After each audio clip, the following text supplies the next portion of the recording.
تزوجوا وقت أزمة الخليج، وكان هذا الزوج شاب صغير وكان يشتغل في الحرس الوطني عسكري. استدعوه الحرس الوطني، تقول هذه ما لنا أسبوع متزوجين إلا وراح زوجي للجبهة. استدعوه الحرس الوطني، خلاص الجيش. كتب وصيته، حطها في ظرف وقال لهم يا جماعة الخير هذه وصيتي، لو جاني شيء ولا شيء افتحوها وشوفوا وصيتي. وهذا صراحة الأصل في المسلم، الأصل في المسلم يا جماعة أنه يكتب وصيته حتى وهو صحيح سليم مثل ما أوصى النبي عليه الصلاة والسلام.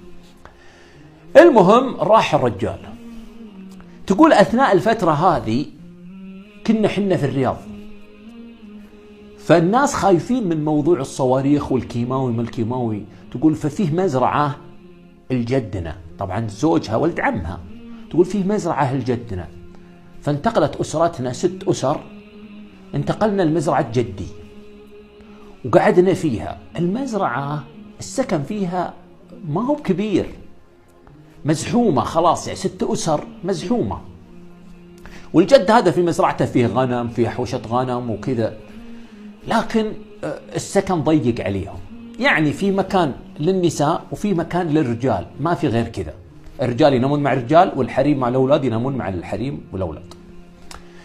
تقول المهم بعد حول فترة، يعني 2 3 شهور، تقول زوجي جاء، أعطوه يعني سمحوا له وأعطوه إجازة مؤقتة وجانا في المزرعة. طبعا تقول أنا مشتاقة لزوجي، يعني أنا ما شفته الأسبوع ومشتاقة له جدا وهو مشتاق لي، وهذا شيء طبيعي يا جماعة الخير.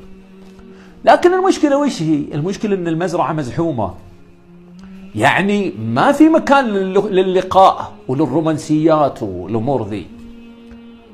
تقول المهم جاتني أختي الصغيرة وجابت لي ورقة، وافتح الورقة والله مكتوب فيها قابليني في حوش الغنم الساعة 10. زوجها مرسل لها يقول قابليني في حوش الغنم الساعة 10. تقول ناظرت فيها قلت عاد حوش الغنم، بس معليش ايش نسوي، الظروف وانا مشتاقه له ومشتاقه لي، مشتاق لي، وبعدين بيروح وبعد ايام قليله بيرجع للجبهه، فلازم اشوفه، لازم اشوف حبيبي زوجي. وفعلا تقول اعد الدقائق والثواني اللي جت الساعه 10 بالليل. يوم جت الساعه 10 بالليل وتسلل كذا منهم، هم جالسين يسولفون الحريم، وتسللت منهم كذا ورحت لحوش الغنم. يوم وصلت لحوش الغنم ورا هذا حبيبي قدامي، زوجي حبيبي قدامي، واجيه بسرعة كذا وسلم عليه واخذه في الأحضان. من حقها زوجها يا جماعة. تقول النور كان خفيف، وقفنا، تقول ما أمداني أكلمه ويكلمني إلا بشيء ضربني من وراي وطحت على طول على وجهي. وشوي هو يكلمني زوجي يقول ايش فيك، شوي ضاربه هو وطايح على وجهه. طلع ايش يا جماعه؟ طلع التيس اللي في حوش الغنم، نطحهم طاحوا. المهم تقول قلت وش السالفه، ايش اشتغل هذا التيس؟ تقول قمت ابغى اعتدل ويرجع التيس وينطحني من راسي، واصرخ ذيك الصرخه.